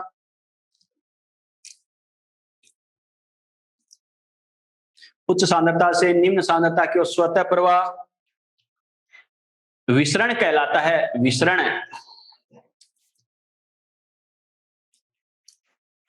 विसरण कहलाता है. ठीक है, रिपीट कर रहा हूं बेटा, एक सूक्ष्म छिद्र द्वारा गैस के अणुओं का अपनी उच्च सांद्रता से निम्न सांद्रता की ओर स्वतः प्रवाह विसरण कहलाता है. विसरण कहलाता है. लिख लिए? बात समझ में आई क्या बच्चों? ये तो नॉर्मल चीज हमने बात की कि जिसके बारे में हमें पढ़ना है उसका मीनिंग क्या होता है बेटा. क्लियर? ये जरूर आइडिया होना चाहिए. अब बच्चों देखो, मेडिकल लेवल पे बात करें तो बेटा एक ही वर्ड देता है नॉर्मली. क्या वर्ड तो वैसे दो होते हैं, लेकिन मेडिकल लेवल पे बात करें तो दोनों का मीनिंग सेम होता है. लेकिन जेई लेवल पे अगर बात करें तो क्या करेगा, थोड़ा सा ध्यान रखना, उनमें दोनों में क्या माइक्रो डिफरेंस होता है. बहुत मतलब क्या होता है, मिनिमम क्या हो गया, थोड़ा सा चेंजेस होता है बेटा, थोड़ा सा डिफरेंस होता है. लेकिन वो डिफरेंस होता क्या है, मेडिकल लेवल पे तो दोनों का सेम मान के आंसर दे देता है, लेकिन जेई लेवल पे क्या कई बार क्या करेगा, अलग अलग ऑप्शन भी दे देता है. ओके, वो दो वर्ड कौन कौन से बेटा समझना. एक तो हम बात कर रहे हैं किसकी, डिफ्यूजन की. बात समझ में आ गई? जिसको हिंदी में क्या कहते हैं बेटा, विसरण. बात समझ में आई क्या? इसको क्या कहते हैं, विसरण. ओके, एक बच्चों कई बार वर्ड देता है बेटा इफ्यूजन. क्या कहा, डी की जगह क्या आएगा बेटा, ई आता है. इसे बोलते हैं निसरण. ठीक है, क्या कहते हैं, निसरण. दोनों में डिफरेंस क्या होता है, बाकी सेम टू सेम है. विसरण में, डिफ्यूजन में हमने क्या कहा, स्पॉन्टेनियस फ्लो. क्या कहा बेटा, स्पॉन्टेनियस फ्लो. अगर गैस का स्पॉन्टेनियस फ्लो मतलब क्या, स्वतः प्रवाह. अगर स्वतः प्रवाह होता है बच्चों तो वो क्या होता है, डिफ्यूजन बोलते हैं, यानी निसरण बोलते हैं. लेकिन अगर by the way non spontaneous flow है, नॉन स्पॉन्टेनियस, क्या कहा, नॉन स्पॉन्टेनियस फ्लो है, मतलब क्या है, अस्वतः प्रवाह. अस्वतः प्रवाह है तो बच्चों क्या करेंगे, इसे क्या बोलते हैं, इफ्यूजन बोलते हैं. क्लियर? अब टाइम पास के लिए दूसरी डेफिनेशन लिखाने की जरूरत है क्या, नहीं बेटा. क्या एक ही चीज ध्यान रखनी है, क्या अगर स्पॉन्टेनियस, देखो बाकी तो सेम है, क्या कि थ्रू ए माइक्रोपोर, एक माइक्रोपोर के थ्रू हाई कंसेंट्रेशन से लो कंसेंट्रेशन की ओर गैसेज मॉलिक्यूल का ट्रांसफर होना, क्या करना, फ्लो करना, इसे क्या बोलते हैं. अगर वो स्पॉन्टेनियस अपने आप हो रहा है बिना किसी एक्सटर्नल सोर्स की हेल्प से तो क्या बोलेंगे, डिफ्यूजन. क्लियर? अब बाहर से क्या करना पड़ेगा बेटा, अगर कुछ एक्स्ट्रा एनर्जी प्रोवाइड करवानी पड़ रही है गैसेज मॉलिक्यूल को फ्लो करने के लिए, उसे क्या बोलेंगे, इफ्यूजन, निसरण. समझ में आ गया? एक प्रैक्टिकली एक एग्जांपल समझो बेटा. कैसे, सपोज करो बेटा, क्या कोई गैस सिलेंडर है बेटा. एक तो क्या है, जैसे गैस सिलेंडर है, बच्चा कहेगा सर कौन सा, इंडियन का, भारतीय गैस का, कौन सा है, कोई सा भी हो बेटा, सेम कॉन्सेप्ट होगा. ठीक है, क्या कहा, ये मान लो कोई गैस सिलेंडर है, और दूसरा क्या है, परफ्यूम की बोतल है. ठीक है, मान लो कोई परफ्यूम है, वही बात है, फॉग है, कोई सा भी आप यूज कर सकते हो, आपकी चॉइस है. तो मैंने क्या कहा, एक तो मान लो गैस सिलेंडर है, एक मान लो परफ्यूम की बोतल है. क्लियर? अब बच्चों क्या करेगा, अगर मैं गैस सिलेंडर की बात करूं बच्चों तो क्या होगा, सपोज करो गैस सिलेंडर में क्या है, गैस फिल की गई है बेटा. क्लियर? गैस फिल की गई है तो क्या किया, अब सपोज करो मान लो इसमें लीकेज है बेटा. ठीक है, इसमें लीकेज है तो क्या होगा, लीकेज है तो क्या होगा, अरे गैस फ्लो करेगी नहीं करेगी. अब गैस फ्लो क्यों करेगी, कहां, किधर से किधर करेगी, सिलेंडर से बाहर की, सिलेंडर के अंदर से बाहर, या बाहर एटमॉस्फेयर से सिलेंडर के अंदर आएगी. अरे सीधी सी बात है बच्चों, सिलेंडर के अंदर से गैस बाहर पास होगी। क्लियर? बाहर से अंदर पास होगी क्या? नहीं। सिलेंडर के अंदर से बाहर पास क्यों होगी, ट्रांसफर क्यों होगी? क्योंकि गैस सिलेंडर के अंदर गैस की अमाउंट क्या है, ज्यादा है। अरे सीधी सी बात है, एटमॉस्फेयर में, वातावरण में ज्यादा होगी तो काम हो जाएगा बच्चों, ध्यान है ना। तो मैंने क्या कहा, अगर सिलेंडर लीकेज है, सिलेंडर में गैस फील है, तो सिलेंडर में अगर लीकेज है यानी गैस को बाहर ट्रांसफर होने के लिए कोई स्पेस है, कोई पोर है, तो गैस क्या करेगी, सिलेंडर के अंदर से बाहर ट्रांसफर होगी। बिल्कुल होगी बेटा। लेकिन गैस को सिलेंडर के अंदर से बाहर ट्रांसफर करने के लिए हमें गैस को या हलाना या फिर क्या करना पड़ेगा बच्चों, बाहर से कोई एक्स्ट्रा एनर्जी की जरूरत है क्या? अरे सीधी सी बात है, हम बाहर से कोई एनर्जी देंगे तो ही गैस सिलेंडर के अंदर से बाहर ट्रांसफर होगी क्या? नहीं। अगर गैस को बाहर ट्रांसफर होने के लिए क्या स्पेस मिल रहा है, कोई पोर मिल रहा है, कोई छेद मिल रहा है, छिद्र मिल रहा है, तो क्या होगा, गैस ट्रांसफर होगी या नहीं होगी? होगी। और वो अपने आप ट्रांसफर हो जाएगी, हमें बाहर से एक्स्ट्रा हेल्प करने की जरूरत नहीं है। इसे क्या बोलते हैं, स्पॉन्टेनियस। समझ में आ गया? स्वतः प्रवाह। क्लियर? दूसरी कंडीशन देखो बेटा, कोई परफ्यूम है, ऐसा अगर है कोई परफ्यूम पड़ा, अपन सामने जाए खड़े हो गए, वो अपने आप स्प्रे हो जाएगा क्या? नहीं। अगर ऐसा होता तो हमें पता है बेटा, हम तो इंडियन है बेटा, हमारा तो ये एक्स्ट्रा चलता दिमाग, आपको पता ही है। अगर ऐसा होता तो क्या होता, हम किसी क्या शॉप में जाकर या मॉल में जाकर परफ्यूम खरीदने की बजाय ऐसे सामने खड़े हो जाते बेटा, लेके आने की बजाय सामने खड़े हो जाते, अपने आप स्प्रे हो जाता। लेकिन ऊपर वाले को पता था एक कंट्री ऐसा आएगा, तो उसने पहले इलाज कर दिया था क्या, कि परफ्यूम वाली बात आ जाए तो क्या होगा, अपने आप फ्लो नहीं होगा। अपने आप फ्लो नहीं होगा, क्या करना पड़ता है, एक्स्ट्रा प्रेशर अप्लाई करना पड़ता है। इसका मतलब अपने आप क्या, अरे जो परफ्यूम है वो फ्लो ट्रांसफर हो रहा है क्या? नो बेटा, हमें पता है एक्सटर्नल सोर्स यानी बाहर से कोई एनर्जी देनी पड़ती है, उसके बाद क्या होगी, इसके अंदर जो गैस है बेटा वो क्या होगी, बाहर ट्रांसफर होगी। समझ में आ गया मैंने क्या कहा, यस और नो? तो बाकी कॉन्सेप्ट सेम है, एक होता है बेटा स्पॉन्टेनियस, दूसरा होता है नॉन स्पॉन्टेनियस, बाकी सेम टू सेम है कॉन्सेप्ट है। समझ में आ गया? क्लियर? तो बाय द वे आपसे बहुत इजीली गलती करवा देगा जेई की तरफ, बाय द वे अगर सेम सेम से ऑप्शन दे दे तो ये ध्यान रखना, स्पॉन्टेनियस बोला है या नॉन स्पॉन्टेनियस, उसके अकॉर्डिंग डिफ्यूजन और इफ्यूजन दोनों का ध्यान रखना। क्लियर? बाकी अपने मेडिकल लेवल पे बात करें तो इफ्यूजन आ जाए तो जो इसका कॉन्सेप्ट होगा सेम टू सेम मानकर अप्लाई करते हैं बेटा। क्लियर? ये नोट करो बेटा, आगे बात करते हैं। ये लिख लो ऐसा शॉर्ट में।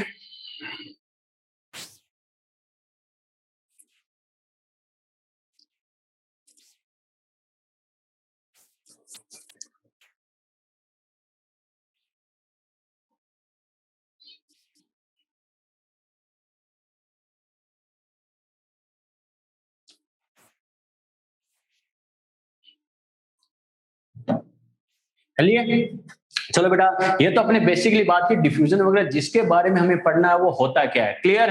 अब बात करें इसका मेन स्टेटमेंट, ग्राम ने क्या बताया था, तो ग्राम ने क्या किया बेटा, यानी इसको वेपर डेंसिटी से कंपेयर किया। सीधी सी बात है, नॉर्मल सबस्टांस होता है बेटा, उसके लिए तो हम डेंसिटी वर्ड यूज करते ही है, लेकिन गैसेस के लिए अगर बात करें डेंसिटी की, तो हमें पता है गैस के लिए डेंसिटी बहुत कम होती है, तो नॉर्मली इनके लिए वर्ड यूज करते हैं बेटा वेपर डेंसिटी, वाष्प घनत्व है। क्लियर? तो क्या कहेंगे, इन्होंने क्या कहा, इन्होंने क्या कहा, द रेट ऑफ डिफ्यूजन, क्या कहा, the rate of diffusion of a gas is inversely proportional to square root of vapour density of gas. क्या कहा कि किसी गैस के जो विसरण की दर होती है, डिफ्यूजन की रेट होती है, वो क्या होगी, गैस की वेपर डेंसिटी, गैस की वेपर डेंसिटी के इनवर्स होगी, और वो भी कैसे, स्क्वायर रूट यानी अंडर रूट के। बच्चों आ गया समझ में? क्लियर? कैसे, देखो इन्होंने क्या कहा, आर समझना बेटा अच्छे से, रेट ऑफ डिफ्यूजन, आर मतलब क्या है बेटा, गैस के डिफ्यूजन की रेट, किस रेट से वो डिफ्यूज होती है, विसरित होती है। आर इन्होंने क्या कहा, इनवर्सली प्रोपोर्शनल, क्या कहा, वेपर डेंसिटी, क्योंकि अपन ने क्या कहा बेटा, वेपर डेंसिटी, अरे नॉर्मली डेंसिटी का कॉन्सेप्ट क्या होता है, मास अपॉन वॉल्यूम, यस और नो? ये अगर फिक्स है तो हमें पता है मास अगर अमाउंट कम होगी तो डेंसिटी भी कम होगी। बात समझ में आई क्या? इसके अकॉर्डिंग अगर बात करें तो इन्होंने क्या कहा, वेपर डेंसिटी से कोरिलेट करके क्या कहा कि डिफ्यूजन की जो रेट होगी वो वेपर डेंसिटी के क्या होती है, इनवर्स बेटा। क्लियर? और नॉर्मली जो वेपर डेंसिटी है बेटा, इसको डायरेक्टली क्या, स्मॉल डी से लिख देता है बेटा। क्लियर? तो यहां से क्या लिख सकते हैं, इनवर्सली प्रोपोर्शनल टू क्या होगा, स्मॉल डी। ये तो इसका था मेन कॉन्सेप्ट। बात समझ में आ गई? क्लियर? अब बच्चों देखो, आपको याद है तो मोल कॉन्सेप्ट में एक हमने स्टेटमेंट पढ़ा था क्या, कि जो मोलिकुलर वेट होता है, क्या होता है बेटा, मोलिकुलर वेट, मोलिकुलर वेट को अपन क्या कहते हैं बेटा, equal to two multiply by क्या होता है, वेपर डेंसिटी, यस और नो। अरे मोलिकुलर वेट क्या होता है, 2 मल्टीप्लाई बाय वेपर डेंसिटी।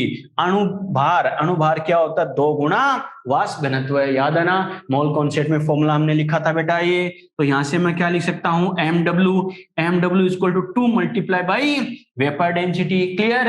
अरे सीधी सी बात है, दोनों डायरेक्टली प्रोपोर्शनल है या नहीं है बच्चों। तो यहां से क्या लिख सकते हैं, M W directly proportional to क्या हो गया, वेपर डेंसिटी यानी स्मॉल डी। समझ में आ गया। इसका मतलब यहां से अपन क्या कह सकते हैं बच्चों, नॉर्मली अगर हम बात करें तो क्या लिखेंगे, आर, आर हमने क्या लिखा है, inversely proportional to under root D. देखो बच्चों, डी और एम डब्ल्यू डायरेक्टली प्रोपोर्शनल है, इसका मतलब डी अगर अपॉन में है तो एम डब्ल्यू भी क्या आएगा, अपॉन में आएगा। ये अंडर रूट है तो ये भी अंडर रूट होगा। आ गया समझ में। और दो गैसों के लिए अगर अलग अलग कंडीशन देके पूछे तो अपन क्या कह सकते हैं, R1 upon R2 equal to क्या लिखेंगे, डी अगर इनवर्स है तो क्या लिखूंगा, D2 अपॉन D1, यस और नो। क्लियर। MW के लिए बोले, R1 अगर ऊपर है तो हमें पता है M1 कहाँ आएगा, अपॉन में, R2 अपॉन में है तो इसका मोलर मास यानी M2 कहाँ आएगा, ऊपर आएगा। समझ में आया कैसे किया, यस और नो। क्लियर। ठीक है बेटा, स्टेटमेंट लिखो फिर नोट करो। लिखो, लिखो, eight constant temperature and pressure, at constant temperature and pressure, at constant temperature and pressure, at constant temperature and pressure, the rate of diffusion of a gas at constant temperature and pressure, the rate of diffusion of a gas, the rate of diffusion of a gas is inversely proportional to, at constant temperature and pressure, the rate of diffusion of a gas is inversely proportional to square root of, inversely proportional to square root of vapor density of gas, inversely proportional to square root of vapor density of a gas, inversely proportional to square root of vapor density of a gas. Repeat कर रहा हूं बेटा, at constant temperature and pressure the rate of diffusion of gas is inversely proportional to square root of vapor density of a gas. Hindi में लिखो, नियत ताप व दाब पर, नियत ताप व दाब पर, नियत ताप व दाब पर एक गैस के विसरण की दर, नियत ताप व दाब पर एक गैस के विसरण की दर, एक गैस के विसरण की दर, गैस के वाष्प घनत्व, गैस के वाष्प घनत्व, गैस के वाष्प घनत्व के वर्गमूल,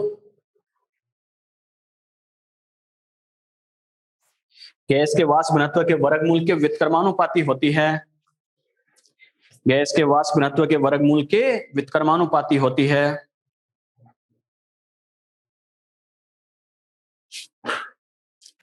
गैस के वाष्प घनत्व के वर्गमूल के व्युत्क्रमानुपाती होती है।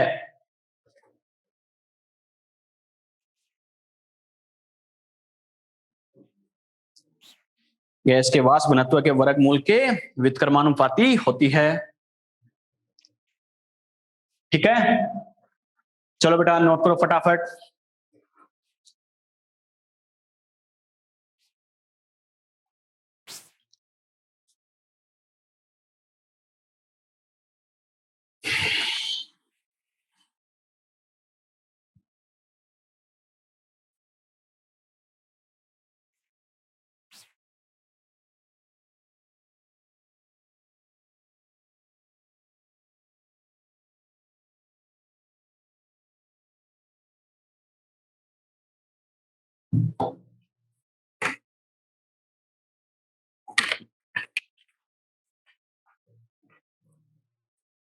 चलिए कर लिया नोट, ठीक है। इनका मीनिंग लिख लेना बेटा। आर इक्वल टू क्या है, rate of diffusion of gas, gas के विसरण की दर। R equal to rate of diffusion of gas, gas के विसरण की दर, ठीक है। D equal to vapour density of gas, gas का वाष्प घनत्व है। D equal to vapour density of gas, gas का वाष्प घनत्व है। M equal to molecular weight of gas, gas का अणुभार, मोलिकुलर वेट ऑफ गैस यानी गैस का अणुभार। क्लियर। चलो बेटा आगे बात करते हैं। ये जो अपने डिस्कस किया बेटा, आर को डी और एम के साथ कोरिलेट किया, ये तो बेटा 10 साल पहले का कॉन्सेप्ट था। मेरा कहने का मतलब क्या है, बच्चा कहेगा सर कॉन्सेप्ट चेंज हो गया क्या?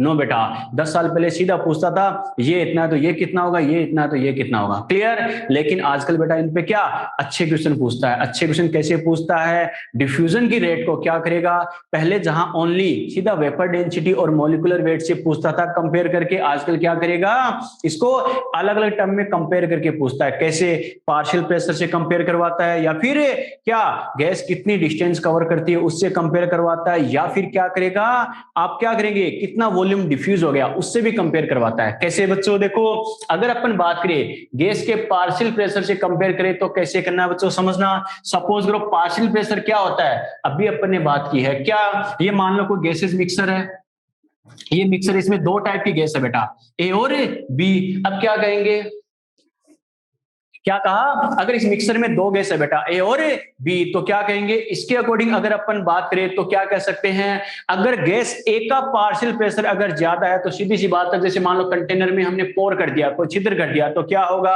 अगर ए का पार्शियल प्रेशर ज्यादा है तो सीधी सी बात है बेटा, ए ज्यादा प्रेशर से बाहर पास होगी या नहीं होगी, यस और नो। इसका मतलब ए ज्यादा प्रेशर से बाहर पास होगी तो सीधी सी बात है इसके डिफ्यूजन की रेट भी ज्यादा होगी बेटा। आ गया समझ में। इसका मतलब अपन क्या कह सकते हैं, rate of diffusion of gas is directly proportional to partial pressure of gas. Clear. Gas के विसरण की दर उसके आंशिक दाब के समानुपाती होती है। ओके, तो अपन क्या लिख सकते हैं, R directly proportional to P gas. Clear, बात समझ में आ गई।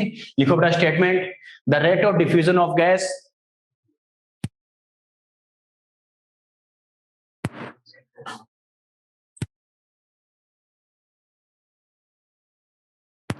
the rate of diffusion of gas the rate of diffusion of gas the rate of diffusion of gas is directly proportional to the rate of diffusion of gas is directly proportional to partial pressure of a gas।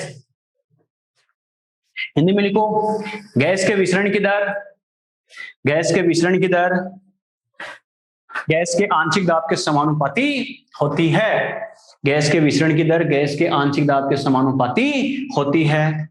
ठीक है, R proportional to P gas. Clear बेटा। चलो बेटा दूसरा concept मैंने क्या कहा, कैसे पूछ सकता है, यानी अगर 2 गैसों को आपस में कंपेयर करवाए तो वो मान लो पर्टिकुलर टाइम में, डेफिनेट टाइम में कितने डिस्टेंस कवर करती है या कितना वॉल्यूम डिफ्यूज हो गया, उससे कंपेयर करवा के पूछता है कि किसके डिफ्यूजन की रेट ज्यादा होगी, किसकी कम होगी। कैसे बेटा, इस बात को प्रैक्टिकली समझना, रटने की जरूरत नहीं है, समझना बेटा। ये मान लो कंटेनर है, ओके, ये मान लो कोई कंटेनर है, इसमें अपन ने 2 गैस फिल किए बेटा। ठीक है, ये मान लो बच्चों अपने मान लो ए एंड बी, इसमें कोई 2 गैस हमने फिल किए गए। ठीक है बेटा। अब बात करें पर्टिकुलर टाइम, अरे दोनों को कंपेयर करने के लिए टाइम इंटरवल हमें फिक्स लेना बेटा, दोनों के लिए सेम। ये सपोज करो 10 सेकंड टाइम की बात कर रहा हूं मैं, टी मैंने कितना लिया, 10 सेकंड, ये फिक्स हो गया। क्लियर। अब अगर 10 सेकंड टाइम में कंपेयर करवाए तो आपसे बोला जाए बेटा कि ये जो गैस बी है ये गैस ए है। ओके, यहां से डिफ्यूज होने के बाद, कंटेनर से निकलने के बाद आपसे बोला जाए कि जो गैस बी है वो मान लो क्या कर रही है बेटा, 20 सेंटीमीटर डिस्टेंस कवर कर रही है, और उसी 10 सेकंड में ये क्या हो रहा है, गैस ए है वो क्या कर रही है, सपोज करो बेटा 10 सेंटीमीटर डिस्टेंस कवर कर रही है। तो मैंने क्या कहा, उसी पर्टिकुलर टाइम में अगर गैस बी ने ज्यादा डिस्टेंस कवर की है, इसका मतलब सीधी सी बात है बेटा, अरे गैस बी के यहां से पास होने में लगने वाला प्रेशर ज्यादा था या नहीं था, और हमें पता प्रेशर ज्यादा है, इसका मतलब इसके डिफ्यूजन की रेट भी क्या है, ज्यादा है। समझ में आ गया? क्लियर? बात समझ में आई? अब बात करें एक वॉल्यूम की, वॉल्यूम से कैसे कंपेयर करवाता है समझना बेटा। मान लो गैस ए और बी को अपन कंपेयर करें, तो ये मान लो बी पास हो रही है और ये मान लो गैस ए पास हो रही है। ओके, आपसे बोला जाए 10 सेकेंड टाइम में मान लो गैस ए है, इसका अगर 10 ml डिफ्यूज हुआ है, डिफ्यूज हुआ मतलब वो वॉल्यूम जो कंटेनर से पास हो चुका है। क्लियर? ठीक है बेटा। अब ये मान लो 10 ml डिफ्यूज हुआ है, ये मान लो 20 ml डिफ्यूज हुआ है बेटा, वही टाइम में 10 सेकेंड टाइम में। इसका मतलब ये बताओ डिफ्यूजन की रेट ज्यादा किसकी है, ए की या बी की? बी की। तभी तो हमें पता है इक्वल टाइम में इसका ज्यादा वॉल्यूम में डिफ्यूज हुआ है। समझ में आ गया? तो मैं यहां से क्या कह सकता हूं बेटा, ए के लिए बी के लिए ज्यादा रेट किसकी होगी डिफ्यूजन की, अपन क्या कह सकते हैं, R B greater than R A. Yes और नो? क्लियर? ठीक है बेटा। स्टेटमेंट लिखो, लिखो the rate of diffusion, the rate of diffusion, the rate of diffusion for a gas, the rate of diffusion for a gas, the rate of diffusion for a gas is also calculated by, the rate of diffusion for a gas also calculated by, also calculated by the covered distance by gaseous molecules,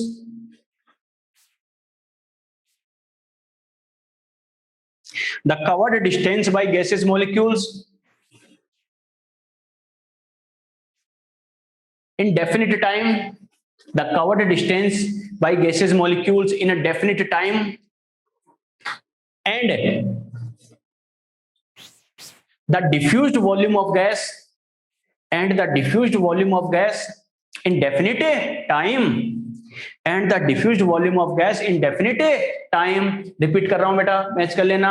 The rate of diffusion of gas also calculated by the covered distance by gaseous molecules in a definite time, and the diffused volume of gas in definite time. Clear? Hindi में लिखो, gas के विसरण की दर को,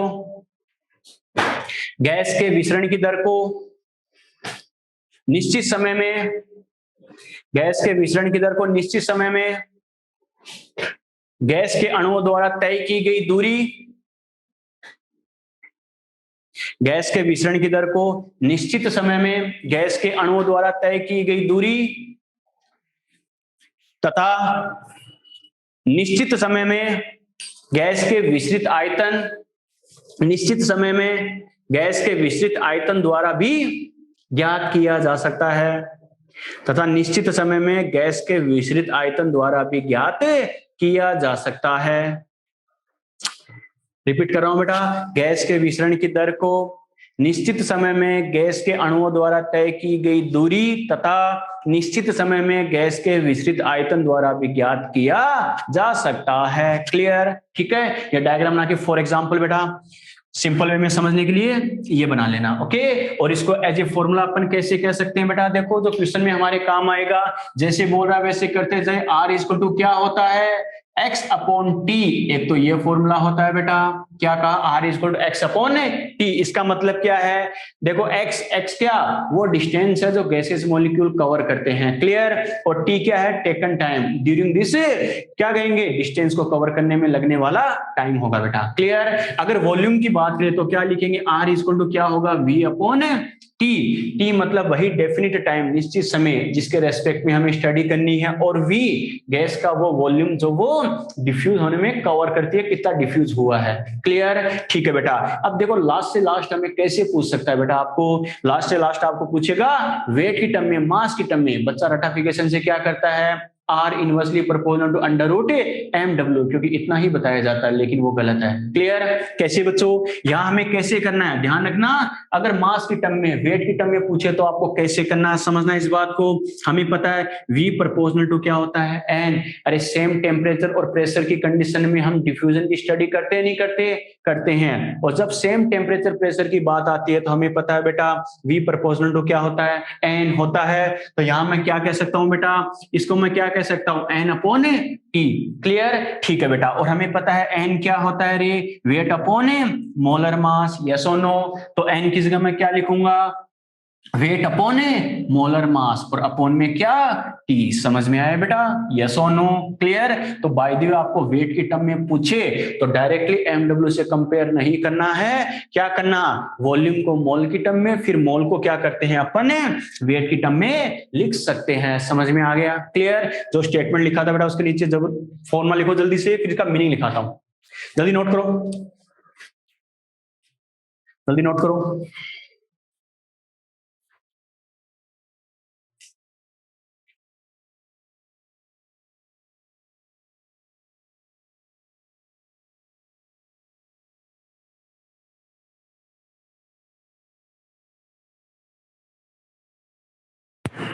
चलिए बेटा लिखो, x equal to the covered distance by gases molecules, x equal to covered distance by gases molecules, gas के अणुओं द्वारा तय की गई दूरी, ठीक है।